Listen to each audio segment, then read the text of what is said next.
Hello बच्चों, मैं हूं आपकी हिंदी टीचर और मेरे क्लास में आप सभी बच्चों का हार्दिक स्वागत है। बच्चों, आज मैं आप लोगों के समक्ष कवि सूर्यकांत त्रिपाठी निराला द्वारा लिखित कविता जिसका शीर्षक है संध्या सुंदरी को लेकर आपके समक्ष पुनः उपस्थित हूँ। बहुत से छात्रों ने यह कमेंट किया है कि पिछले वीडियो में मैंने जो कुछ भी पढ़ाया है वह आपको अच्छी तरह से समझ में नहीं आ रहा है, क्योंकि आपको वो साफ साफ सुनाई नहीं दे रहा है और मेरी आवाज़ जो है वह बहुत धीमी है, जिस कारण आपको समझने में काफ़ी दिक्कत होती है। और कुछ बच्चों ने यह भी कमेंट किया है कि मैं बहुत धीरे धीरे बोलती हूँ। तो मैं यह बताना चाहती हूँ कि यदि मैं जल्दी जल्दी बोलकर अपनी सारी बातें समाप्त कर दूँ तो बहुत से बच्चे ऐसे हैं जिन्हें मेरी बात समझ में नहीं आएगी। देखिए, सभी बच्चे तो एक जैसे नहीं होते हैं। कुछ बच्चे बहुत तेज होते हैं पढ़ने में, कुछ औसत दर्जे के होते हैं, कुछ ऐसे होते हैं जिन्हें कुछ बातें बहुत देर से समझ में आती हैं। और जब कोई शिक्षक आपको कुछ समझाता है तो वह इस तरह से समझाता है कि सिर्फ बहुत समझदार बच्चे ही समझे उस बात को, ऐसी बात नहीं है। हर तरह के बच्चे उन सारी बातों को समझ सके, तभी तो एक शिक्षक का जो प्रयास होगा वो सफल होगा। तो मेरी भी यही कोशिश रही है हमेशा से कि मैं जिन बातों को आपके समक्ष प्रस्तुत करती हूँ वे सारी बातें प्राय अधिक बच्चे समझ सके। फिर भी मैंने आपके कमेंट को समझकर और उसे एक सलाह मानकर मैं संध्या सुंदरी कविता को फिर से आपके समक्ष प्रस्तुत कर रही हूँ, उसकी व्याख्या को बता रही हूँ। तो जैसा कि मैंने आप लोगों को पिछले वीडियो में बताया था कि इस कविता को 3 भागों में पढ़ाया जाएगा, तो इस बार भी मैं इस कविता का जो रिवीजन है वह 3 भागों में ही करूँगी, ताकि प्रत्येक पंक्ति का अर्थ, प्रत्येक शब्द का अर्थ आपके सामने स्पष्ट हो जाए। यह कविता काफ़ी इम्पोर्टेंट कविता है। सूर्यकांत त्रिपाठी निराला की एक छायावादी कविता है। छायावाद का एक प्रमुख तत्व प्रकृति चित्रण, मानवीकरण का एक सुंदर उदाहरण यहाँ हमें देखने को मिलता है। तो चलिए आरंभ करती हूँ। तो सबसे पहले मैं आज इस कविता के जितने भाग को पढ़ाऊंगी उसे मैं पढ़कर सुना देती हूँ, फिर कठिन शब्द के अर्थ को बताऊंगी, पंक्ति की व्याख्या करूंगी और इसके साथ ही साथ मैं इस बार विशेष भी बताऊंगी जो कि आप लोगों ने पिछले वीडियो में मिस किया है। तो आप लोगों का रिवीजन बहुत ही सुंदर होने वाला है, बहुत ही अच्छी तरह से होने वाला है और उम्मीद करती हूँ कि आपको यह कविता अच्छी तरह से समझ में आ जाएगी। तो मैं आप लोगों को सबसे पहले कविता पढ़कर सुनाती हूँ। संध्या सुंदरी सूर्यकांत त्रिपाठी निराला।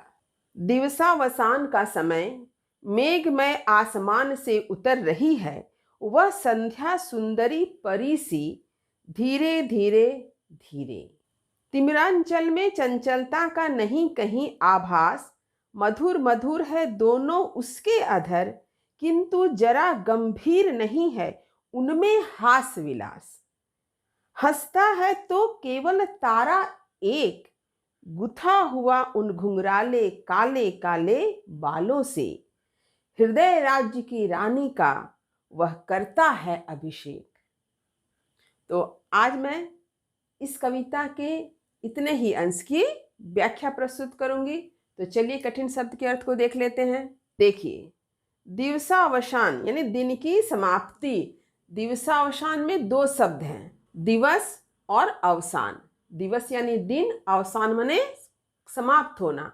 तो दिवसावसान का अर्थ क्या हो गया? दिन की समाप्ति, यानी दिन समाप्त हो रहा है। मेघमय, मेघमय का अर्थ होता है मेघ यानी बादल, यानी बादलों से भरा हुआ, मेघ से भरा हुआ, मेघाच्छन्न जिसको कह सकते हैं, मेघ से आच्छन्न, मेघाच्छन्न। परिसी, देखिए परिसी का अर्थ हो गया परी या अप्सरा के समान। यहाँ पर चूंकि परी के समान बताया जा रहा है, परी के जैसा बताया जा रहा है, इसलिए यहाँ पर उपमा अलंकार है। जहाँ पर उपमेय की तुलना उपमान से की जाती है वहाँ होता है उपमा अलंकार। तो यहाँ पर किसकी तुलना की गई है? संध्या की तुलना की गई है, क्योंकि इस कविता की नायिका कौन है? संध्या है, और संध्या को कैसा माना गया है? एक परी के समान माना गया है, तो इसलिए यहाँ पर उपमा अलंकार है। देखिए धीरे धीरे, धीरे धीरे कहने से यहाँ पर क्या पता चलता है? बहुत धीरे, धीमी गति से, क्योंकि धीरे का अर्थ होता है धीमी। तो जब हम एक शब्द की आवृत्ति एक से अधिक बार कर रहे हैं, यानी उस बात पर क्या कर रहे हैं? बहुत जोर दे रहे हैं ना, धीरे शब्द पर जोर दे रहे हैं, यानी धीमे में भी और अधिक धीमी। जैसे कि आप लोग चाय पीते हैं, तो चाय गर्म है, तो वहां पर हम लोग क्या कहते हैं? गर्मा गर्म चाय, यानी चाय की गर्माहट को बताने के लिए, चाय बहुत ज़्यादा गर्म है ये बताने के लिए हम लोग क्या कहते हैं? गर्मा गर्म चाय। जैसे ठंडी ठंडी आइसक्रीम, आइसक्रीम ठंडी है, लेकिन आइसक्रीम की ठंडकता को बताने के लिए हम लोग ठंडी शब्द का प्रयोग कर रहे हैं एक से अधिक बार, यानी ठंडी ठंडी आइसक्रीम। चाय जैसे गर्म है, लेकिन उसकी गर्माहट को, यानी उसकी गर्म जो है चाय, उसको बतलाने के लिए क्या प्रयोग किए? गर्मा गर्म, यानी गर्म शब्द को हम लोग एक से अधिक बार प्रयोग किए। यहाँ पर भी धीरे धीरे का अर्थ क्या हो गया? बहुत धीमी गति से। देखिए तिमिरांचल, तिमिर का अर्थ होता है अंधकार, यानी अंधकार रूपी आंचल। चंचलता, चंचलता का अर्थ है अस्थिरता। चंचलता माने जहां कुछ भी स्थिर नहीं है, यानी अस्थिरता। आभास, देखिए आभास का अर्थ होता है प्रतीत होना, बोध होना। जैसे हम लोग कभी कहते हैं ना, मुझे इस बात का एहसास हुआ, यानी हमें बोध हुआ, हमें प्रतीत हुआ। मधुर यानी मीठा। अधर यानी होठ। तो देखिए इस कविता में अधर शब्द का प्रयोग होठ के अर्थ में है, लेकिन यहाँ पर होठ क्या है? एक है धरती, दूसरा है आसमान। गंभीर यानी गहरा। हास विलास, हास विलास का अर्थ होता है प्रसन्न करने वाली क्रिया कलाप। हंसता यानी हंसना, मुस्कुराना। तारा यानी सितारा, यानी आसमान में जो तारे हैं उसका ही कहा गया है तारा, लेकिन यहाँ पर एक विशेष तारा का उल्लेख हुआ है इस कविता में, जो है शुक्र तारा। शुक्र तारा को आप लोगों ने जरूर देखा होगा, यह शाम के समय हमें आसमान में दिखाई देता है, संध्या के समय, और एकदम प्रातःकालीन सुबह ये आसमान में दिखाई देता है, इसलिए इसे कहा जाता है मॉर्निंग स्टार और इवनिंग स्टार। गुथा मने जड़ा हुआ। हृदय राज्य यानी मन रूपी राज्य। अभिषेक मने तिलक करना, जैसे हम लोग कभी किसी के माथे पे तिलक लगाते हैं ना, तो वह अभिषेक, तिलक लगाना। तो ये है कठिन शब्द के अर्थ। अब मैं चलिए पंक्ति की व्याख्या करती हूँ। तो आज मैं जिस कविता को पढ़ा रही हूँ, इस कविता का शीर्षक क्या है? संध्या सुंदरी। यानी संध्या यानी संध्या बेला को क्या माना गया है? एक सुंदरी माना गया है, सुंदर स्त्री माना गया है। तो देखिए संध्या बेला जो है ये एक प्रकृति है, और इस प्रकृति में क्या किया कवि ने? चेतन का आरोप किया। प्रकृति में चेतन का आरोप किया, यानी प्रकृति को मानवीय रूप में प्रतिष्ठित किया, नारी रूप में प्रतिष्ठित करने के कारण ही यहाँ पर सुंदरी शब्द का प्रयोग किया गया, जैसे मानो एक सुंदर स्त्री हो। यानी संध्या बेला को एक सुंदरी के रूप में इस कविता में प्रस्तुत किया गया है, यानी उसका मानवीकरण किया गया है। और मानवीकरण होने के कारण ये मानवीकरण अलंकार का एक बहुत ही सुंदर उदाहरण है। छायावाद की एक प्रमुख विशेषता प्रकृति चित्रण, प्रकृति में चेतना का आरोप, प्रकृति को नारी के रूप में देखना, ये सारी विशेषताएं हमें इस कविता में दिखाई देती है। देखिए, दिवसावसान का समय, मेघमय आसमान से उतर रही है। तो ये दिवसावसान का समय यानी दिन अपनी समाप्ति पर है, दिन का अंत हो रहा है। सुबह से होते होते दोपहर, और दोपहर से अब ढलते ढलते शाम, यानी दिन अब समाप्ति पर है। और ऐसे समय में क्या है? मेघमय आसमान से उतर रही, मेघ से भरे हुए आसमान, मेघमय आसमान यानी मेघ से भरे हुए आसमान से उतर रही है, यानी नीचे आ रही है। कौन आ रही है? वह संध्या सुंदरी परी सी, धीरे धीरे धीरे। तो कौन आ रही है? संध्या आ रही है। किस तरह से?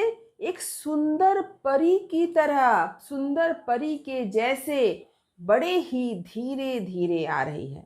तो यहाँ पर कवि ने संध्या बेला का बड़ा ही सुंदर वर्णन किया है और वह सुंदरी बड़े ही धीमी गति से आ रही है। यानी शाम जो हो रही है, अचानक से तुरंत शाम नहीं हो जाती, तुरंत अंधकार नहीं फैल जाता है।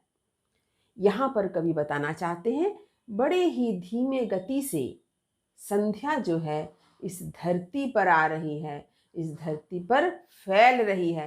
यानी संध्या किस प्रकार से अपना प्रभाव धरती पर धीरे धीरे फैला रही है, इसका यहाँ पर वर्णन प्रस्तुत किया गया है कि दिन अपनी समाप्ति पर है और मेघ से भरे आसमान से संध्या रूपी जो सुंदर परी है वह बड़ी ही धीमी गति से धरती पर आ रही है, धरती पर उतर रही है, यानी अपने प्रभाव को धीरे धीरे फैला रही है। तिमिरांचल में चंचलता का नहीं कहीं आभास, मधुर मधुर है दोनों उसके अधर, किंतु जरा गंभीर नहीं है उनमें हास विलास। तो जिस समय का वर्णन किया गया है, जो संध्या बेला का वर्णन है, उस समय प्रकृति कैसी लग रही है, कैसी दिख रही है? तो तिमिरा अंचल यानी अंधकार से भरे हुए आंचल। ये अंधकार से भरा आंचल क्या है? ये आसमान है, क्योंकि आसमान में धीरे धीरे अंधेरा फैल रहा है। तो अंधकार से भरे हुए आसमान में कहीं कोई चंचलता नहीं है, यानी सब कुछ स्थिर हो गया है। आप लोगों ने देखा होगा कि शाम के समय अचानक पक्षी खूब चहचहाते हैं और उसके बाद किसी पेड़ पौधे में जाके शांत हो जाते हैं। यानी कहीं भी कोई चंचलता दिखाई नहीं देती है, कहीं कोई चंचलता का आभास भी नहीं होता है। लगता जैसे पूरा वातावरण शांत हो गया हो, नीरव हो गया हो। मधुर मधुर है दोनों उसके अधर, उसके यानी संध्या सुंदरी। तो संध्या सुंदरी के जो दोनों होंठ हैं वो कैसे हैं? मधुर हैं, मिठास युक्त हैं। तो ये होंठ है क्या? ये होंठ है धरती और आसमान। धरती और आसमान दोनों ही बड़े ही मधुर प्रतीत हो रहे हैं। यानी संध्या के समय प्राकृतिक वातावरण जो है अत्यंत सुखद लग रहा है। धरती और आसमान बड़ा ही मधुर प्रतीत हो रहा है। और इसके साथ साथ क्या है देखिए, किंतु जरा गंभीर नहीं है उनमें हास विलास। धरती और आसमान बड़े ही गंभीर प्रतीत हो रहे हैं क्योंकि वातावरण शांत है। कहीं भी किसी भी प्रकार का क्रियाकलाप हमें कहीं दिखाई नहीं देता है, कहीं कोई प्रसन्न करने वाली कोई क्रियाकलाप दिखाई नहीं देती है। तो ये धरती और आसमान मधुर हैं, लेकिन इसके साथ ही साथ गंभीर हैं और कहीं कोई प्रसन्न करने वाली कोई क्रीड़ा या क्रियाकलाप नहीं दिखाई देते हैं। क्योंकि संध्या के समय क्या होता है, सब लोग थोड़ा थक जाते हैं ना, सब लोगों की जो ऊर्जा होती है वो थोड़ी कम हो जाती है, इसीलिए कहीं कोई हमें विशेष कार्यकलाप दिखाई नहीं देता है। सब लोग थोड़े थक से जाते हैं। ये अलग बात है कि आप सोच रहे हैं कि नहीं ऐसी तो कोई बात नहीं है, शाम के बाद तो रात के समय लोग बहुत एंजॉय करते हैं, आजकल पार्टी होती है, क्लब में जाते हैं, कि शाम के समय कहाँ लोग थकते हैं, शाम के समय तो लोग घूमने निकल जाते हैं। लेकिन एक साधारण सी बात है कि जो लोग दिन भर काम करते हैं, परिश्रम करते हैं, वे व्यक्ति शाम के समय थोड़ा थक जाते हैं। और जिन लोगों ने परिश्रम ही नहीं किया है, जिन्होंने अपनी ऊर्जा को बचा के रखा है कि नहीं वो शाम के समय एंजॉय करेंगे, तो उसकी बात अलग है, ऐसा हो ही सकता है। लेकिन कवि का ये उद्देश्य नहीं है ऐसी बातों को कहना। देखिए, हंसता है तो केवल तारा एक, गुथा हुआ उन घुंघराले काले काले बालों से, हृदय राज्य की रानी का वह करता है अभिषेक। अब यहाँ पर कवि ने क्या वर्णन किया है कि संध्या के समय चारों तरफ का वातावरण गंभीर है, शांत है। लेकिन कवि ने यह भी बताया है कि यदि कहीं कुछ हंसता हुआ दिखाई देता है तो वह क्या दिखाई देता है? आसमान में एक तारा। तो ये हंसता हुआ क्यों लग रहा है? क्योंकि वो चमक रहा है। ये तारा बड़ा चमकीला है, क्योंकि इस तारे का नाम क्या है? शुक्र तारा है। शुक्र तारा को जब आप देखेंगे ना तो वो लगेगा मानो कोई हीरा हो। जैसे हीरे में चमक होती है, शुक्र तारा में भी वैसी चमक होती है। आप उसको बड़ी ही आसानी पूर्वक पहचान सकते हैं। आप जैसे ही शाम होगी, आप आसमान में देखेंगे एक तारा जरूर दिखाई देगा, वही तारा है शुक्र तारा, एकदम चमकता हुआ। और ठीक आप जब सुबह उठेंगे 5 बजे सुबह या 4:30 बजे सुबह, तो आप एक बार आसमान की ओर देखिएगा आसमान में एक तारा जरूर दिखेगा, वह भी है शुक्र तारा। इसलिए उसे मॉर्निंग स्टार और इवनिंग स्टार कहा जाता है, क्योंकि शाम के समय दिखता है और सुबह के समय भी दिखता है। तो कवि ने क्या बताना चाहा है? हंसता है तो केवल तारा एक, कि आसमान में अगर कोई दिख रहा है, कोई हंसता हुआ दिख रहा है, तो वह एक तारा ही दिखाई दे रहा है, जो है शुक्र तारा, जिसे देखकर कवि को क्या लगता है? गुथा हुआ उन घुंघराले काले काले बालों से। और ये तारा कहाँ जड़ा हुआ है, कहाँ गुथा हुआ है? आसमान में।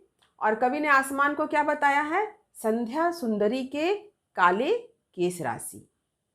यानी आसमान की तुलना किससे की है? संध्या सुंदरी के केस राशि से। तो संध्या सुंदरी के केस में तारा जड़ा हुआ, यानी आसमान में तारा दिखाई दे रहा है। हृदय राज्य की रानी का वह करता है अभिषेक। और ऐसा लगता है कि वह यानी शुक्र तारा, वो क्या कर रहा है? अपने हृदय के रानी यानी अपने मन रूपी राज्य की रानी कौन है? संध्या है। उसका अभिषेक कर रहा है, उसका तिलक कर रहा है। तो यहाँ बहुत ही सुंदर से कवि ने प्रकृति का चित्र उपस्थित किया है, प्रकृति का मानवीकरण किया है, संध्या का एक सुंदर परी के रूप में चित्र उपस्थित किया है कि किस प्रकार दिन की समाप्ति के बाद मेघ से भरे आसमान के मार्ग से होकर संध्या जो है धीरे धीरे धरती पर आ रही है, यानी अपना प्रभाव फैला रही है। और ऐसे समय में सारा वातावरण कैसा है? शांत है, कहीं कोई चंचलता नहीं है। धरती और आसमान बड़े ही सुंदर प्रतीत होते हैं, मधुर प्रतीत होते हैं। कहीं भी कोई हास विलास दिखाई नहीं देता है। अगर कहीं कोई हंसता हुआ दिखाई देता है तो वह है शुक्र तारा। और शुक्र तारा आसमान में इस तरह से दिखाई दे रहा है कि मानो वह संध्या सुंदरी के काले केस राशि में जड़ा हुआ है और वह अपने हृदय राज्य की रानी यानी संध्या सुंदरी का अभिषेक करता है, उसका तिलक करता है। तो अब चलिए इसका विशेष मैं बता दूं। देखिए विशेष, पहला, प्रस्तुत अंश या पंक्तियों में कवि निराला ने संध्या बेला को सुंदर परी के रूप में प्रस्तुत किया है। दूसरा, कवि निराला छायावादी कवियों में प्रमुख है, अतः प्रकृति चित्रण या प्रकृति प्रेम जो छायावाद की एक प्रमुख विशेषता है, इसका सुंदर उदाहरण यहाँ दृष्टिगत होता है। तीसरा, प्रकृति यानी संध्या बेला को सुंदर परी के रूप में प्रस्तुत करने के कारण यहाँ प्रकृति का मानवीकरण दिखाई देता है, अतः यह मानवीकरण अलंकार का सुंदर उदाहरण है। चौथा, काव्य में संगीत का सा प्रभाव है। 5 नंबर, धीरे धीरे धीरे के प्रयोग द्वारा कवि निराला ने संध्या सुंदरी की कोमलता का आभास करवाया है। तो कवि का यह कहने का तात्पर्य है कि यदि कोई स्त्री अत्यंत कोमल हो तो वह कैसे चलेगी? बहुत ही धीमी गति से चलेगी। तो संध्या सुंदरी भी कैसी है? कोमल स्त्री है।